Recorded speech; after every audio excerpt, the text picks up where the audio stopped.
Hey everyone, I'm Scott Cunningham, aka Scottsy Business, and today we're going to be talking about some of what I believe to be the most bullish news for Bitcoin and Ethereum this year so far. At least, generally speaking, I think these two things could be catalysts for the next bull market. And obviously none of this is financial advice, but I think this is very, very important, and at least on the Bitcoin side of things, very underreported. Like, not a lot of people have mentioned this. Ethereum is kind of buzzing right now because obviously the main news for Ethereum, too long didn't read, is just simply we're going to possibly doing the merge to mainnet, or at least it's been scheduled to happen on September 19th by the main core devs. So less than 2 months away.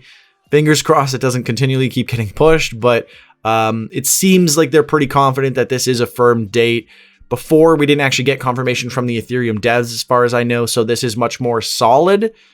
We'll talk about that a little bit, but the main thing I want to focus on is the fact that BIS, Bank for International Settlements, is now going to allow Bitcoin to be up to 1% of reserves of all banks in the world.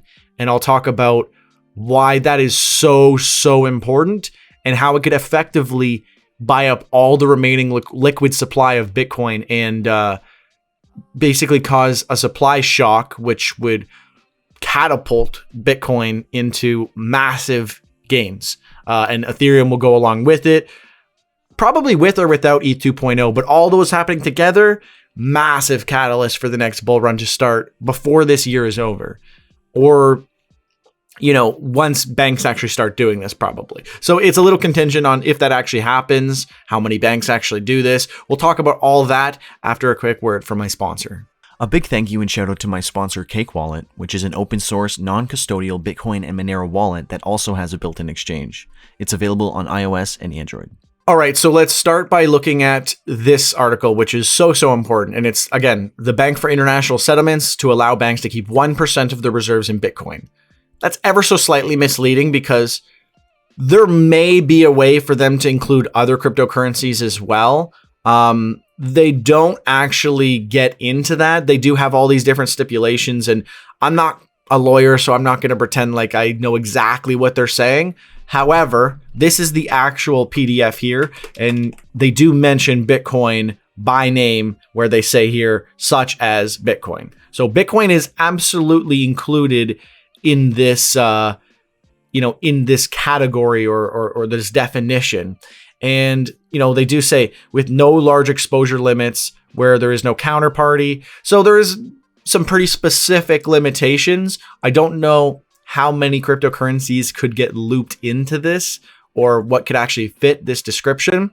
But according to this here, that this little summary that they give, because this is still pretty complex, this says they'll be doing it with both direct holdings and indirect holdings. Now, they mention ETFs, which is very key because the only ETFs that are really out there is mainly Bitcoin and Ethereum. So if banks opted to mainly just do the ETFs, then that would just, again, be more Bitcoin and more Ethereum. If they're doing direct holdings, which they probably still will, and derivatives of them, who knows exactly what that'll include.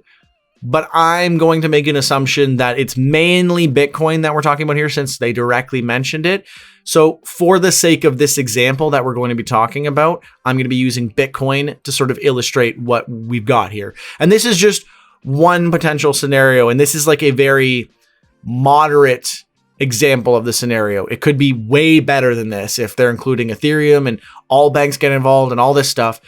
My example that I want to go through is if only the top 15 banks in the world, and this is as of last year, so they probably have a lot more money now with inflation and everything. But regardless, we're just going to go off of 2021.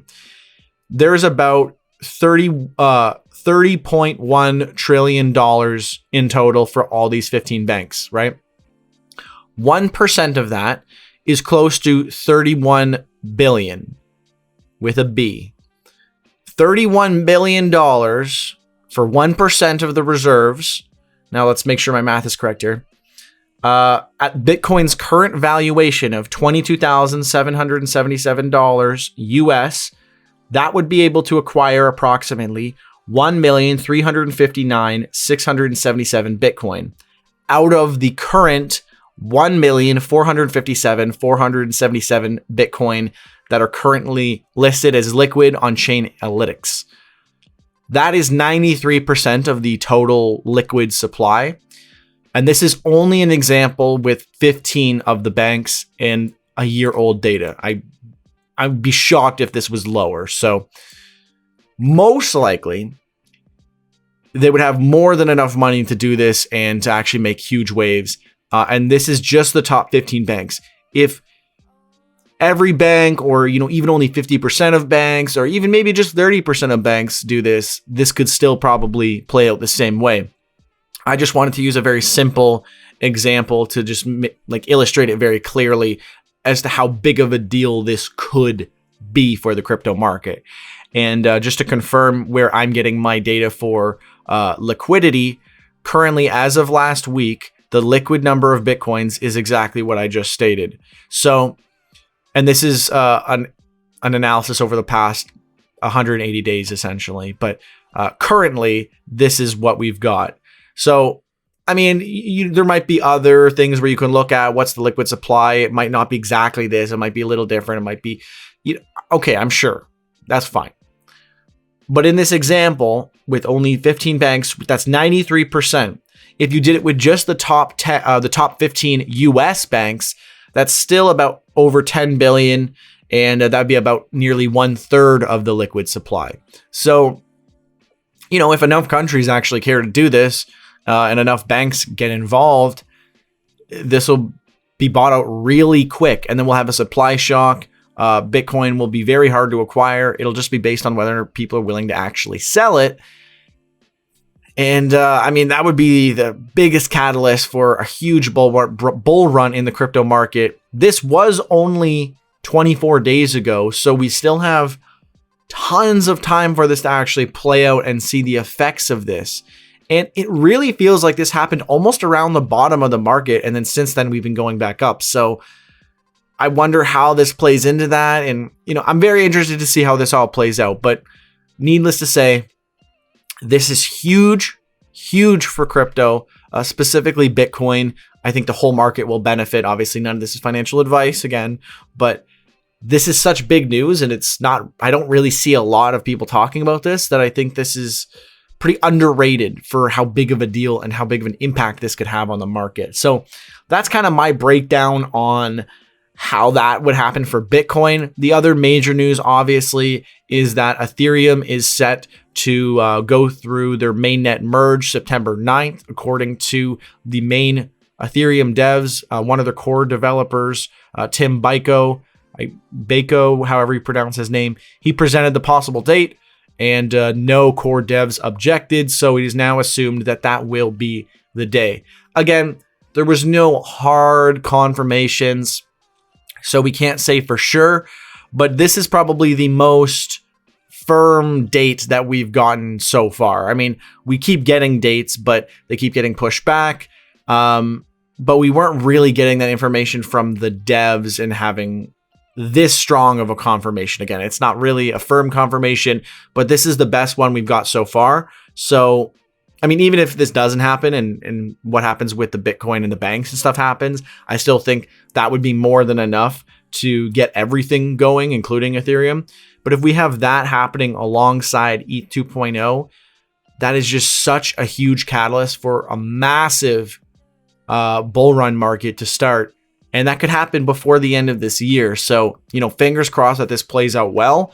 I think this is extremely underrated information and news. And I wanted to just make this quick video to let you guys know. I don't usually cover news related topics, but this stuff is so relevant to the Bitcoin and crypto and Ethereum market as a whole. It's just so significant. So let me know. What do you guys think? Am I overestimating how impactful this will be? Am I, overestimating the ability for Ethereum developers to actually deliver on September 19th? You tell me in the comments below. Do you think this will actually happen? Do you think banks will actually start to do this? How many banks? How big of an impact is this going to be? Are you bullish? Does this make you more bullish? You tell me all that good stuff in the comments below, and don't forget to comment hashtag #1ham in the comments below so I know you watched the full video from start to finish. Thank you so much for watching. I'm Scott Cunningham, aka Scottsy Business. Cheers.